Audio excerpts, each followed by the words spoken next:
Wow. in the right way. Understand. It just changed me forever. So thank you. Oh, I'm gonna miss this. Yes, thank you absolutely. so much for. Are you involved in this ministry here in town? Which one?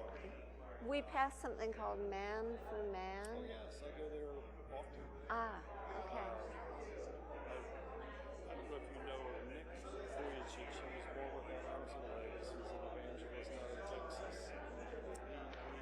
He really travels the world. And his surname is what? Vujicic, Serbian. Okay. Met him in a prison one time as he was doing ministry. I was introducing him. And started to work with him at that point, which was about a year and a half after my week at Duke. And now I direct his prison ministry. I've been in 250 prisons in the United States in the last 5 years. And what I see so interesting is that no matter where I'm at in a prison, West Coast, East Coast, Midwest, that God is doing with those men or women who truly have sat and mental, or they know it's the mental, and been on the path to redemption. There's such a raw hunger for what the gospel means because they have to use it every day. Wow. Yeah. As they go back to hustle. Yeah. I would like to hear more. I'm aware that there are a couple of people, but I'd really like to hear more. Sure. Do you have a card? I don't, but I would be happy to email you. Okay. Okay. Because I have a student. I have a doctoral student now. Let me give you my information. I'll write it down. That'd be great. That'd be great, and I can then hand it to him. Thank you. Oh, good to meet you. Oh, hi. Person. Yes, so nice to meet you. I have a book for you. So, you're welcome. I'm so You're excited. welcome. So, hi. Nice to meet you. This is wonderful. So, good. Thank you. I was telling my wife last night, what are the chances? I was reading your book, and then you're going to be right in our backyard. Yeah, so, great. Yeah, it's so good to be here.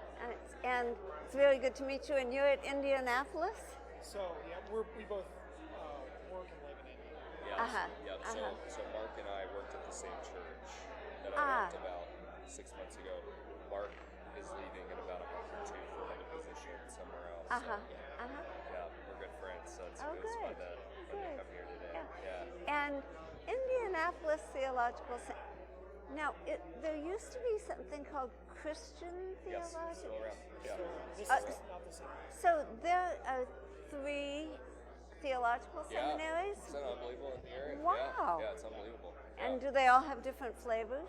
They do. Yeah, they So do. this one would be more in the Baptist, Reformed, Presbyterian kind of realm. What would you say Christian Theological Seminary? Yeah, I mean, like, they're a little more like liberal theologically. Jerry Jensen was there, and I know him. Yes, but I mean, they do really good work, and there's a lot of things that I haven't been on there. Really benefit. So. How long have you been at Duke? This is my 23rd year. Okay, wow. So.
Welcome.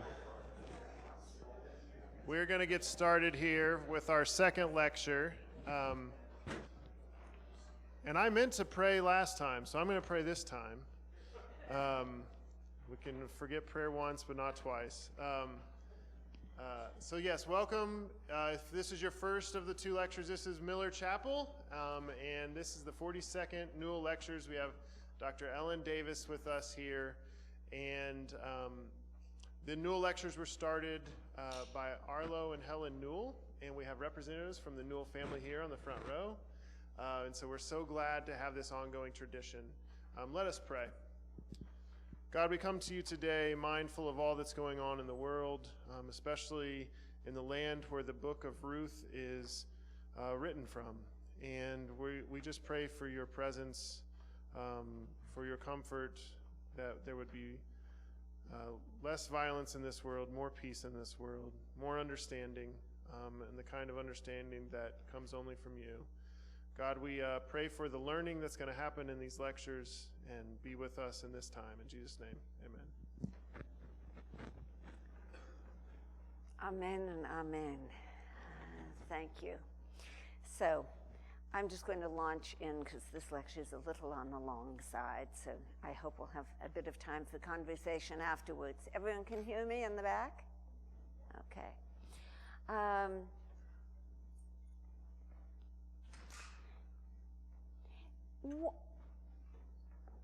One of the characteristics of a short story, either a biblical short story or a short story outside the Bible, is that it can shine the spotlight on just one or two characters, and sometimes just on an aspect of that character's life.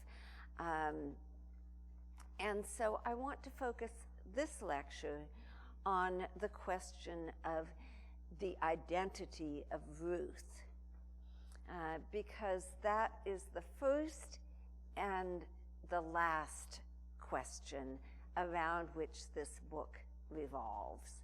Who is Ruth? It's the question that inspired the title of the book that I wrote with Margaret Adams Parker, Who Are You, My Daughter? Reading Ruth Through Image and Text. It's actually, that is the question. Let me see if I put it up. Oh, no. Okay. It's the question that Naomi poses to Ruth after she returns from the threshing floor. We'll get to that later. As we'll see, the question of Ruth's identity appears multiple times in this book. It sort of punctuates the movement of the story. And only once is it just a factual question. Who is this stranger among us in this little backwater town of Bethlehem, where everybody knows and is probably related to everybody else? More, the question of identity is a question of perception and even self-perception for Ruth. It's a question of change and growth through this book. And I'll just say that you don't have to be young. Ruth is a young woman, but you don't have to be young for the question of identity to be real for you. Naomi's identity also, Naomi's an old woman, but her identity is also in question throughout the book. And she raises that question of identity about herself. Who am I now after so much loss? So when the women are gathered around the city gate, as she enters, returning after her long sojourn in Moab across the Jordan River in what we now call the Jordan and those high plateaus. When Naomi comes back with Ruth, the women say, Hazot Naomi, is this Naomi? Just don't call me Naomi. It means pleasantness. call me Mara, call me bitter, because the Lord has answered against me, and Shaddai has done me evil. So I highlight this question of identity because it's recurrently a live question, probably for most of us, perhaps at any stage of life, and for some people, persistently through life, even in childhood. Who am I in this body, in this headspace? Who am I in this family or this school or this church where I don't seem to fit expectations? Who am I without the partner or the children I long for? Who am I with a sense of calling that doesn't seem to match the job market? And if you're young, don't imagine that you will inevitably grow past this question. I hear it often enough from my peers, sometimes in my own head. Who am I, with children now grown, with career behind me or mostly behind me, in widowhood, having moved to a new place that's not yet my community, all the questions that older people might be asking. Through the centuries, Ruth has often been viewed as a romantic text, so been viewed, you might say, through rose-colored lenses. Here is Rembrandt, one of the great illustrators of the Bible, not just illustrator, Rembrandt is one of the great interpreters of the Bible. This is not, in my judgment, one of Rembrandt's great moments in biblical interpretation. Ruth and Naomi, here they are on the road, looking very classy, very unlike the migrant women they are. Here, I think Rembrandt is pretty young. He's in his very early 30s, 30 or maybe a year or two past that when he did this.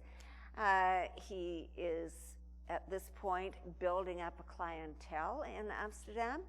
And here he's showing, I think, what he can do with drapery and headpieces. So, a different kind of fanciful treatment, again with an agenda. This comes from the early 20th century Russian artist Ze'ev Rabin, who left Russia in a time of persecution, pogroms, and came to Palestine. And there he founds Beit Tzalel. It becomes the Art Institute in Jerusalem to this day. But the pictures he is painting are being sent back, often in poster form, to Europe to entice Jews to come out of a world which, as I say, is marked by hardship, to come to the land of Palestine, Israel. You can see that he works sort of in the style of a Persian miniature. And this is fanciful in terms of dress, but it also shows two women on the road leaving a place behind, and you see those birds of prey. You can hear, or you can see that this is something that European Jews could have seen themselves in this story. And then the biblical phrase that he's illustrating is, where you go, I will go. This is when they get to the land of Israel. Here is Ruth amidst the alien corn, looking as though she just stepped off a runway at Milan.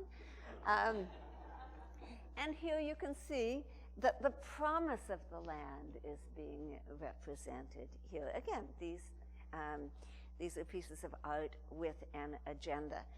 Interesting to contrast both of those with, from 70 years later, John August Swanson, another very prolific and talented interpreter of biblical texts. This is from his series from the year 2000, illustrating the book of Ruth, or interpreting the book of Ruth.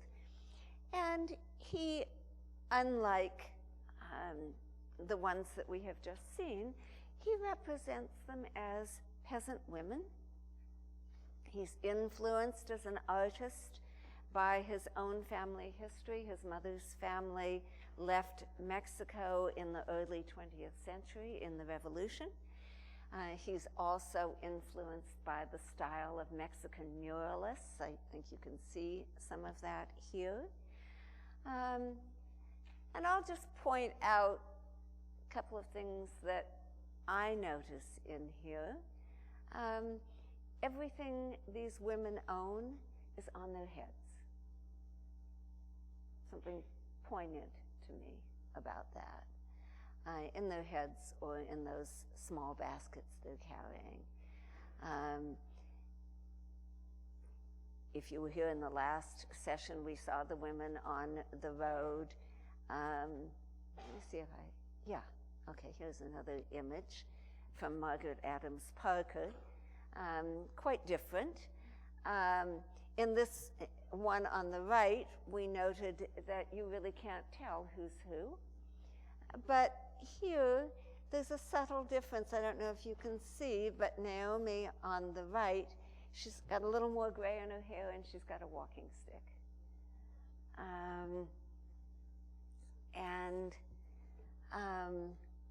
Someone pointed out to me, I showed this image recently, and someone pointed out to me that the color even tells a tale, that Orpah, who's turning around and going back, the one on the left, she's sort of in her lilac subdued costume. She's kind of fading into the distance. And then there's something hopeful about the bright colors of Ruth and Naomi. I'm interested in the obviously two very different styles, a serigraph on the left and woodcut on the right. Anything strike you as you look at those two together? I'm not looking for a right answer here. I'm just interested in what you see. Yes? I think I'm struck in all the paintings that you talked about here, not the woodcut paintings, the total lack of grief and pain. It does not seem to be represented Okay. in any significant Okay. way. Almost as if it's been washed out of the story, and it's a hero story. Okay.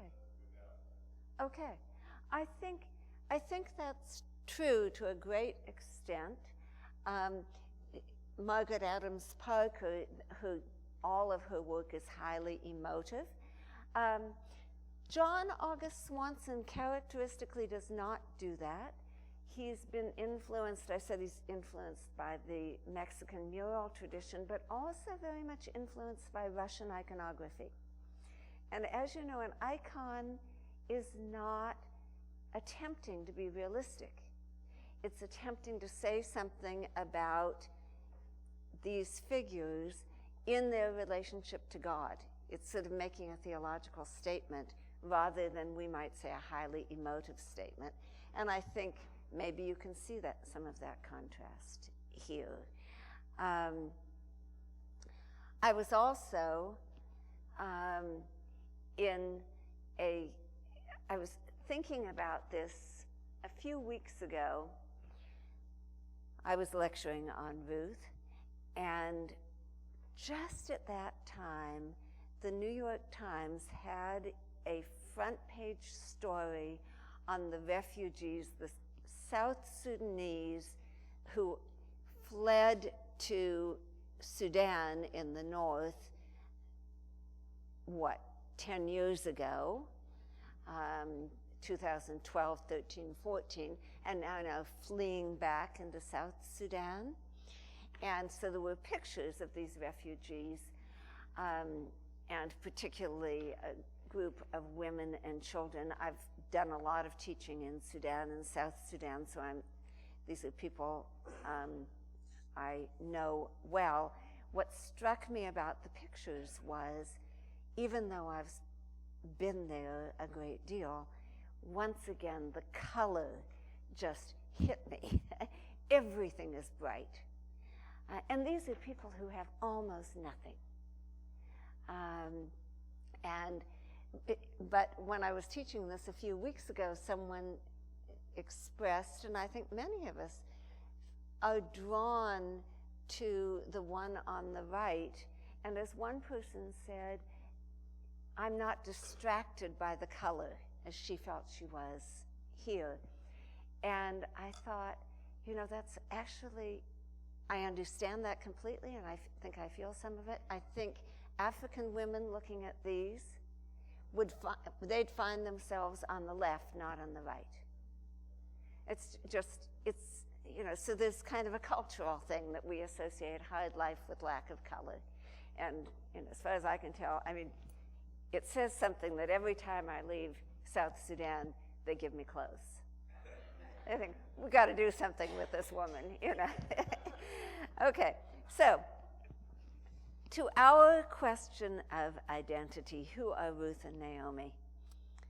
Swanson and Parker might tell us they're ordinary people. They're not movers or shakers. They're not makers of history. They're the little people. They're not so much the doers as the ones who get done to. They get pushed around, they get pushed out, they get left stranded. So I want to dwell on a couple of aspects of that ordinariness and powerlessness, because I think it's actually helpful in understanding not just this book, but the Bible altogether. So I'm going to make a couple of points here. First, women are the quintessential ordinary people in the Bible. Rarely are they public leaders or power brokers. A few exceptions. Mostly they are the folks who control very little of what happens to them or goes on around them. They are, putting it in other terms, they are the ani ve'vion, the poor and the vulnerable, with whom the prophets and the psalmists continually invite us to identify. What that means to me is that women characters are the every person of the Bible, which is to say they represent the ordinary people of both genders. Mostly they are minor characters, except here and in the book of Esther, and they stand for all of those nameless women and men who don't make it into history, who, whether it's externally recorded history or whether it's recorded in the narratives of the Bible, because their lives don't count for much on the public stage. But, and it's a major but, that doesn't mean their lives do not amount to much, that their lives are not consequential. On the contrary, and this is one of the most crucial points of biblical theology altogether, hope comes from the actions and the faithful commitments of ordinary people. And I don't think there's any book in the Bible that represents that quite so clearly as this one does, where hope does not come from the national leaders, the judges, as the Bible terms them. So in the book of Ruth, the very first verse begins, in the days when the judges were judging, and then there was a man, and that's Elimelech. Naomi's husband. In the days when the judges were judging. So we're put into a particular time frame before there was a king in Israel. And that time frame is emphasized in the Christian placement of the book of Ruth. It's different in the Hebrew Bible, but in the Christian Bible, the book of Ruth most often comes after the book of Judges. Okay? So, and I think that's quite deliberate, and it's making a theological point. The history of the book of Judges, as you know, it's mostly an account of disastrous political and religious leadership, leading to, in the course of those 21 chapters, leading to total mayhem, social chaos, more Israelites killing each other than killing Canaanites, okay? And the refrain, there was no king in Israel, and everyone did what was right in their own eyes. That's a condemnation, okay? Judges is a book of big stories. Samson, Gideon, Jephthah, Deborah. It's a story of war. Ruth has none of the national drama of Judges, and it has none of the corruption. In Judges, we learn about great but unwise leaders, such as Jephthah and Samson. Here in Ruth, the only drama happens at the level of the household. We watch here the emergence of tiny core communities, communities of survival and mutual support. First, Naomi and her husband and her boys, leaving Bethlehem because of famine. They're refugees, climate refugees. Then, after the deaths of those 3 men, Naomi and her 2, the Hebrew word for daughter-in-law, I love this word, is kaloteha, her bride daughters. The word for bride is the same word as the word for daughter-in-law. These brides, of course, are widows. So I translated it bride daughters.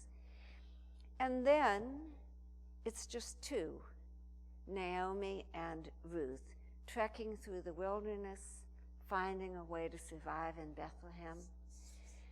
And finally, the new family formed in that place, the family that finds the courage to begin again after so much loss.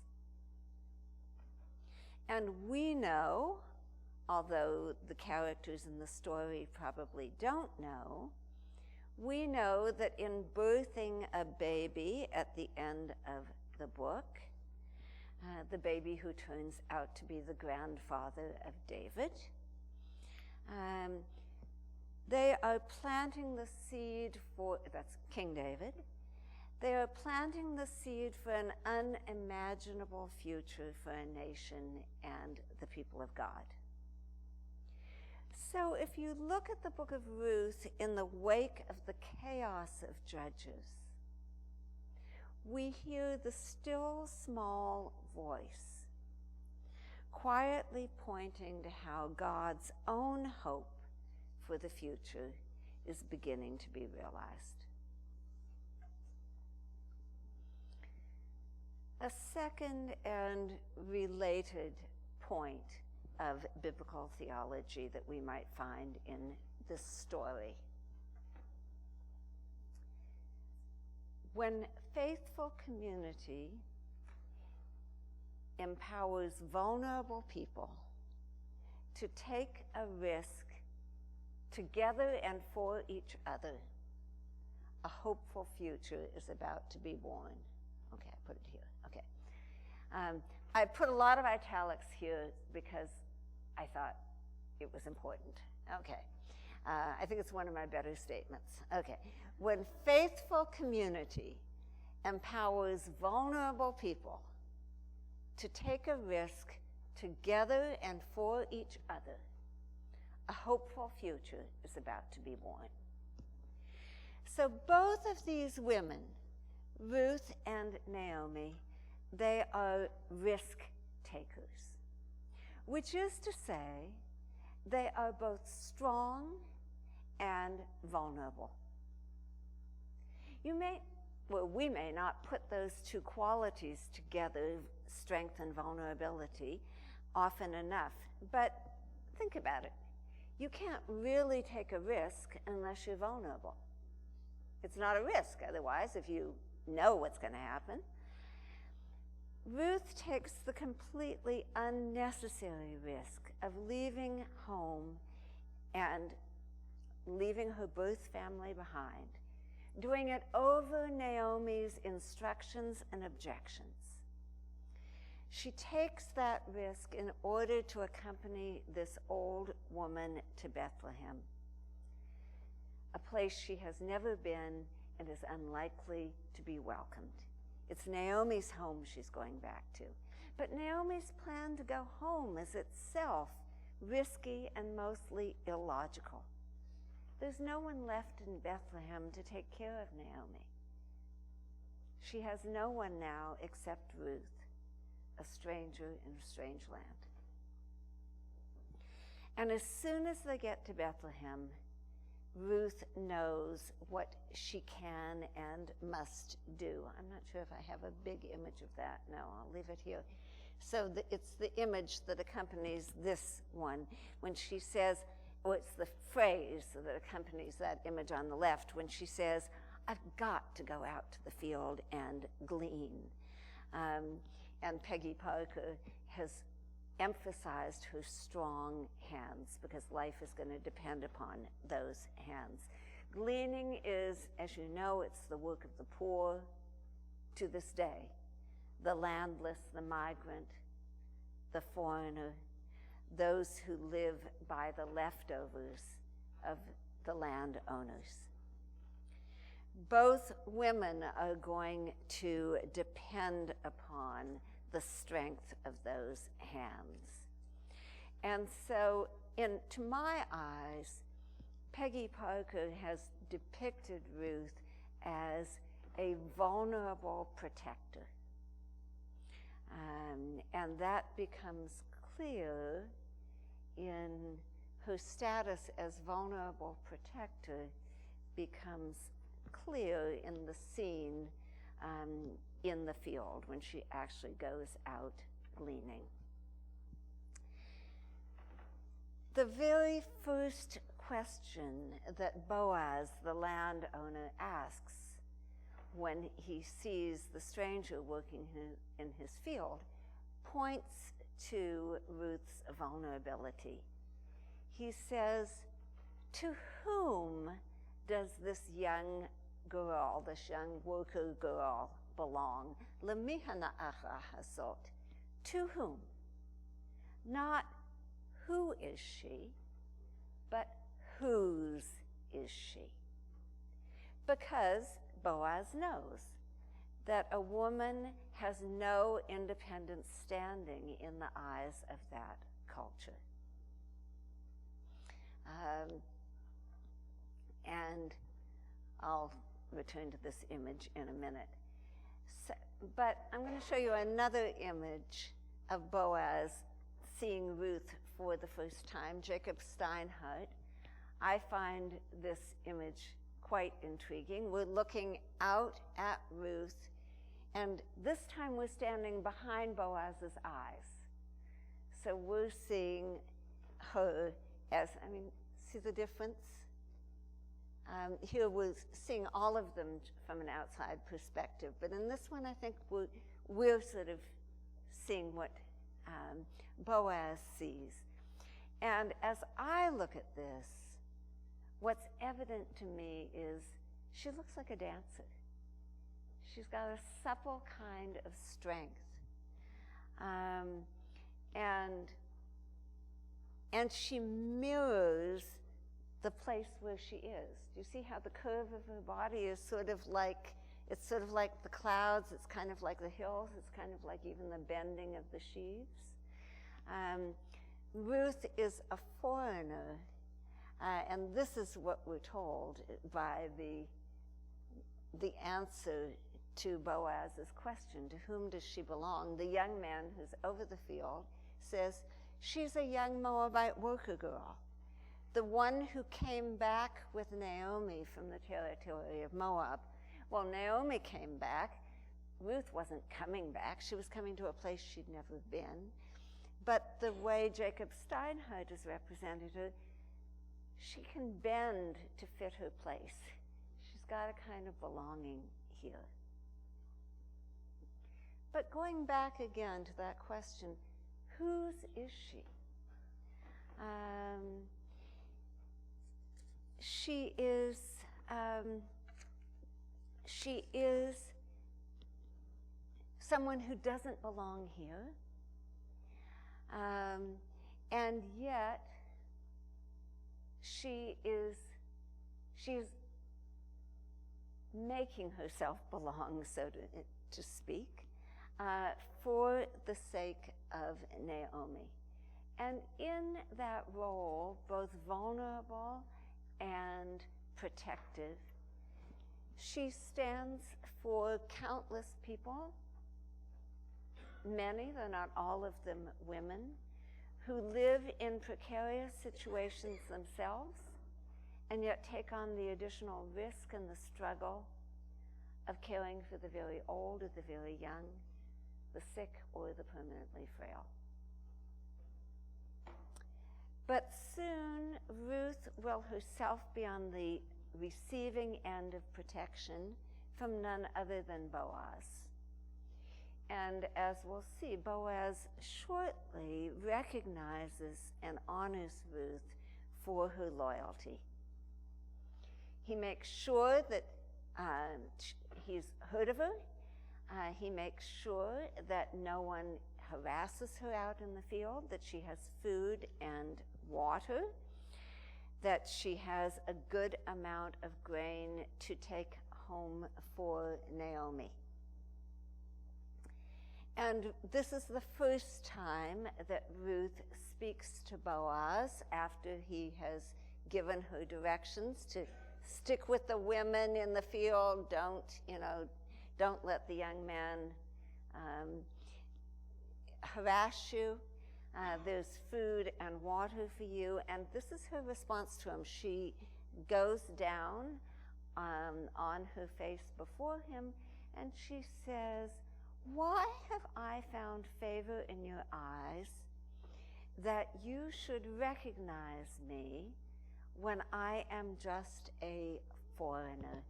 And the Hebrew words there's a play on the Hebrew words. It may not be so obvious to you when I read it, but that you should recognize me, lahakireni, that I am just an anochri, a foreigner, and unrecognizable is literally what it means. They're both playing on the root nun kaf resh in Hebrew.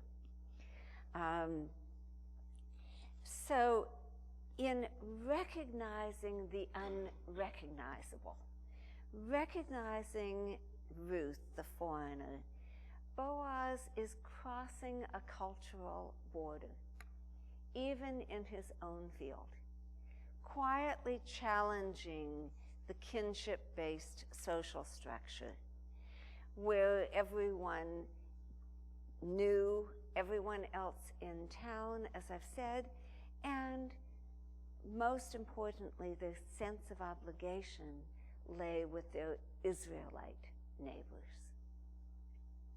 Consciously or not, Boaz, like Ruth, is beginning to redefine what constitutes the community of obligation. And as he does that, something surprising happens. Boaz's own vulnerability becomes evident. But to see Boaz's vulnerability, we have to get to the threshing floor. So you know how the larger story goes. Boaz looks out for Ruth. But the end of the harvest season is coming. First there was the wheat harvest, then there was the barley harvest, and still there's no secure future for the women. So Naomi cooks up a highly risky scheme to get Boaz to marry Ruth. Ruth goes out to him at night on the threshing floor, where they are taking in the harvest, where they're also doing a certain amount of partying. There's a lot of drinking on the threshing floor. And this is Ruth, this is Naomi sort of getting Ruth prepped for the threshing floor. So Naomi says, get yourself washed up, put on some scented ointment, and go down and lie beside him. This is upending the culture of Israelite wedding planning. And Naomi cannot but be aware of what a risk she is asking Ruth to take. Ruth doesn't have a lot of social capital as a Moabite woman, and she's about to leave it on the field. What if Boaz rapes her and then denounces her if she tries to get anything from him? But Ruth accepts Naomi's proposal. All that you say, I will do, she tells Naomi. All that you say, I will do. Remember that phrase. We're going to come back to it. So Boaz stirs in his sleep, and whoa, there's a woman lying next to his lower body. The Hebrew is quite specific about that. Well, I mean, it's maglotav, and the lower body is all the way from your feet to your hips. Okay? So, that's where she is. And he asks the obvious question, Mi'at, who are you? Notice the difference from his earlier question. Before it was, Limi na'ara hazot, whose is she? But now, who are you? Ruth has, in taking this risk, she's establishing herself as his equal, and she answers him accordingly. This is the first time that she names herself. She says, I am Ruth. And then she gives him an instruction. She says, spread your wing. It's actually the same phrase occurs in the Psalms when we speak of God offering protection. Here, the wing is presumably the cloak under which one sleeps. Spread your wing over your maidservant and be a redeemer. She is asking him to marry her and at the same time be a redeemer. This is the legal sense of that term. Buy back the family land that has been alienated when Elimelech and Naomi left the land. So restore to this remnant of a family the family land.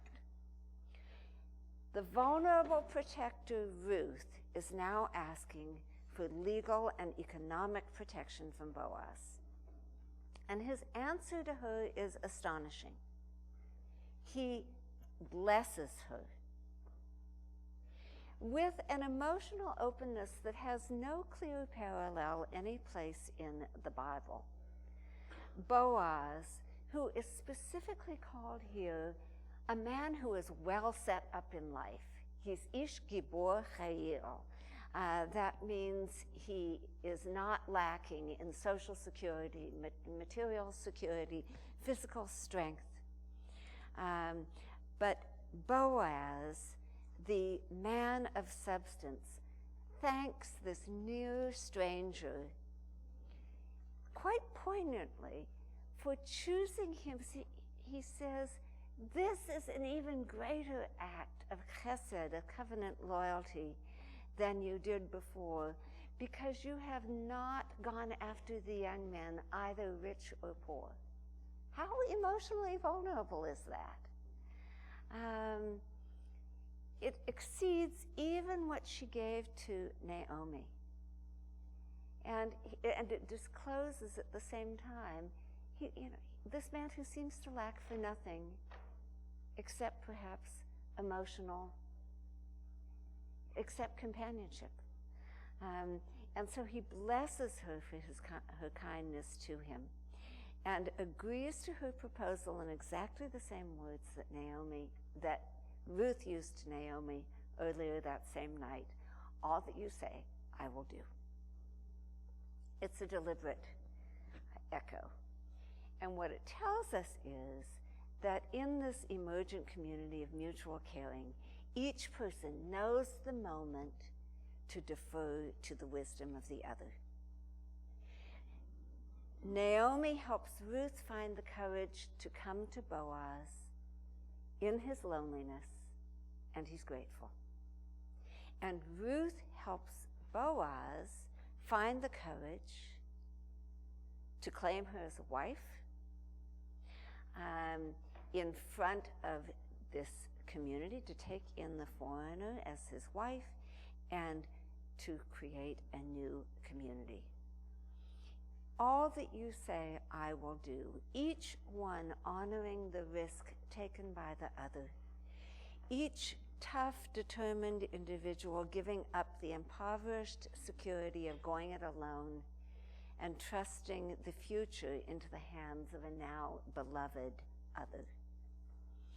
There's one more time that the question of Ruth's identity comes up.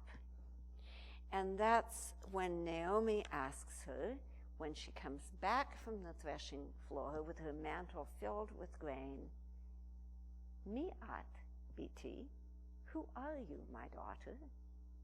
Obviously, it's not a literal question at this point, but I think the question is, who are you now after taking this huge risk? And almost no English translation translates it that way. They translate it quite logically. So what happened? How did it go? How are you doing? But I think it's more telling, the phrasing, who are you? Ruth doesn't answer that question directly, but her story helps us find an answer. And that's, again, important to look for in the Bible, where it doesn't give you a direct answer to the question in your mind, and you have to begin piecing something together. So I remind you of the principle I mentioned earlier. When faithful community empowers vulnerable people to take a risk together and for each other, a hopeful future is about to be born. And so now we see Ruth, who has proven herself to be a wise and generous risk taker. She is going to become it's a phrase used of Deborah. She's a mother in Israel. She is a generative of a hopeful future. So from Ruth's story, I derive this second theological principle, that the real test of chesed, of covenant relationship, is how one vulnerable person treats another who is likewise vulnerable. And since these characters stand for more than themselves, they're ancestors of us all, how one people, one group, one nation that is troubled, frightened, terrorized, takes the risk of recognizing its kinship with another people that is vulnerable and beleaguered. And this, of course, is the agony of what's going on right now in Israel and Palestine. At the end, the little book of Ruth expands its vision with the birth of a child. Naomi took the child and held him to her body, and she became his nanny. And the women of the neighborhood gave him a name, saying, "A son is born for Naomi." And they named him Oved. He is the father of Jesse, the father of David. And that's how the book ends, with an anticipation of a child born 3 generations in the future who will sit on a throne in Jerusalem, the capital city, just 6 or 7 miles down the road from Bethlehem, the capital city that Ruth herself likely will never see. 6 or 7 miles was a long distance in the Iron Age. By casting our vision forward beyond the little family in Bethlehem, our storyteller delivers the good news that God intends a future for this people, and it's a covenanted future. A future with a covenant guaranteeing it in some sense. We have read far enough in the Bible, and we've lived far enough in history to know that what lies beyond this promising end of the book of Ruth is a history in the Bible and beyond the Bible marked by sin and suffering, as well as by blessings and some moral victories. Some large victories, mostly small victories. Nonetheless, Jews and Christians continue in the assurance that ours is a covenanted future, a future that is shared with God. At its best moments, that history is marked by what the Swiss theologian Karl Barth calls, in I think a really beautiful phrase, the simplicity and comprehensiveness of grace. The simplicity and comprehensiveness of grace. But we know from our own struggles to believe that the credibility of grace depends upon its concrete expressions. Surely there is no more concrete expression of grace than the birth of a child. And this child's name is Oved. It means the one who serves. Remember, this book begins with characters whose names all mean something that is transparent to their history. Oved, the one who serves.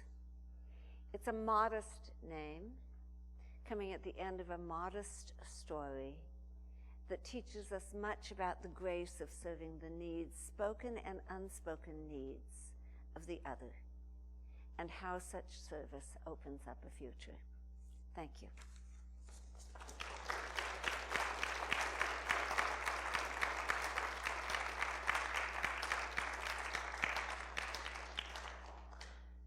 How are we doing for time? We're good. If you need to leave,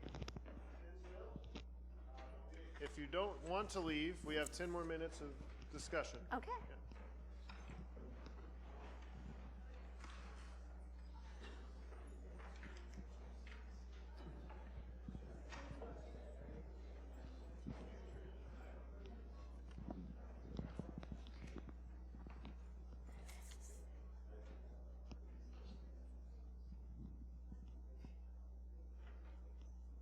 All right, so we will be back with an interview at 2 o'clock for those leaving for classes and things. But we'll take a few minutes here for questions before we break here in let's say 7 minutes.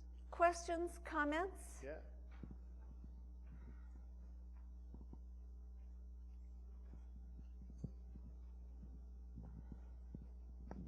Most of us, when we are asked to identify ourselves, who are you?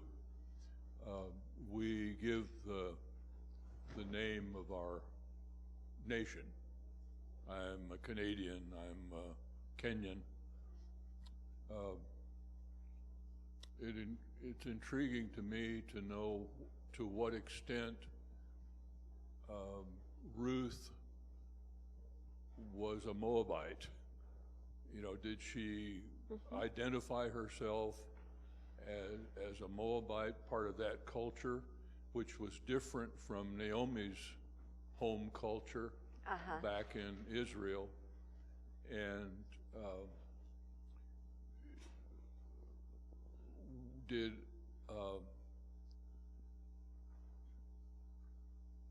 Orpah consider herself so much a Moabite that she was more inclined to stay than Ruth was to leave? And Ruth also said, my God, your God will be my God. In And other your words, people, my people. yeah.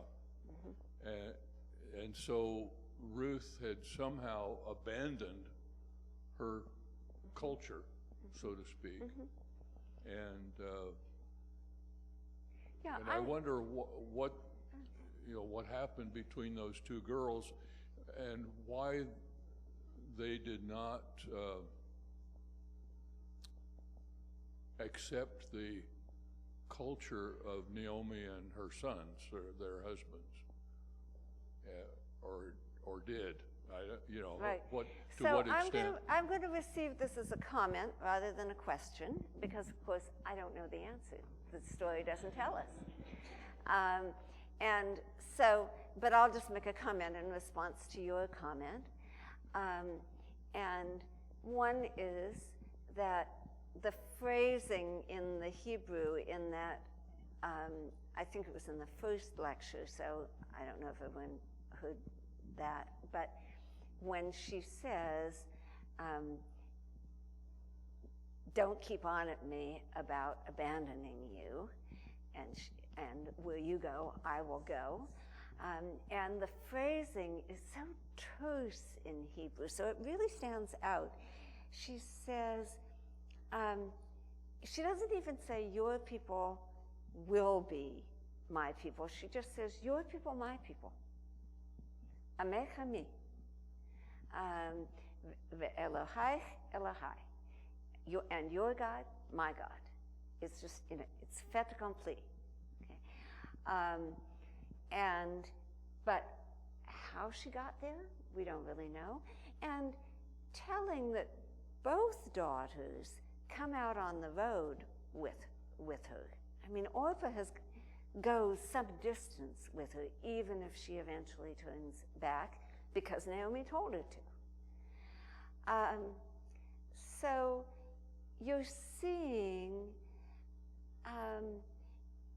as I phrased it here, the community of obligation is being extended here, really from almost the beginning of the story. And one can only suppose that's because they love each other. And again, that kind of vulnerability, that kind of exploration of human loyalty is not so often, it's not often deeply explored in the Bible. So I think it's one of the important parts of this story. I will also say that the kind of question that you ask is exactly the kind of question that in Jewish tradition, which takes story more seriously than on the whole Christian tradition does as a source of theology, it's exactly the kind of question you're asking that generates abundant midrash, imaginative amplification of scripture. Because that's a really good question, and we just want to work with it for a while. And then you have generations of midrash because someone else has another idea, and they're all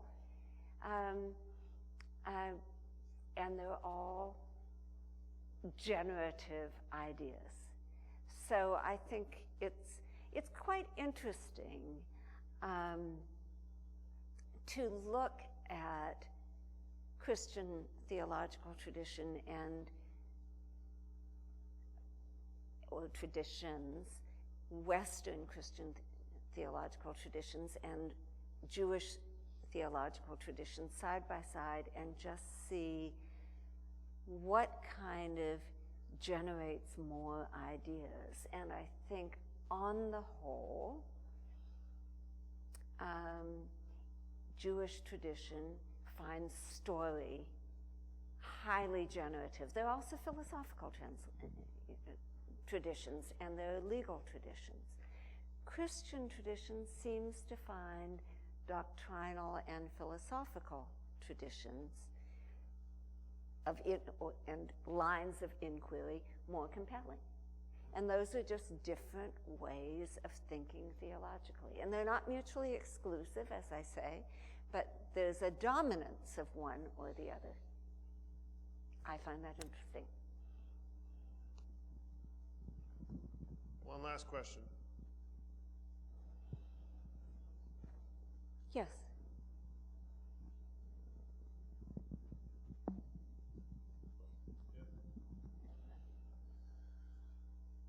You've proposed a theme here that I had not considered, and among many things that you've put together, but you mentioned that this is a story about how do you begin again. Mm-hmm. Mm-hmm. And I find that, again, maybe midrashic, but generative of what Jesus is trying to teach in John 3 at Nicodemus. Almost as though there's a certain kind of foundational idea here that he's bringing forth, that if John 3 is about identity, true identity in God, mm-hmm. then this is the story about how one somehow seeks identity or renewed identity. I wonder if there's anything that strikes in your mind. Again, I'm going to receive it as comment more than as question, but I think it's a really interesting juxtaposition that I had not thought of. And I would say, I think the whole Bible is about beginning again after things didn't go the way we'd hoped. I just think that's all the way through. Starting in Genesis 3, you have to begin again because it didn't go the way it seemed God hoped it would.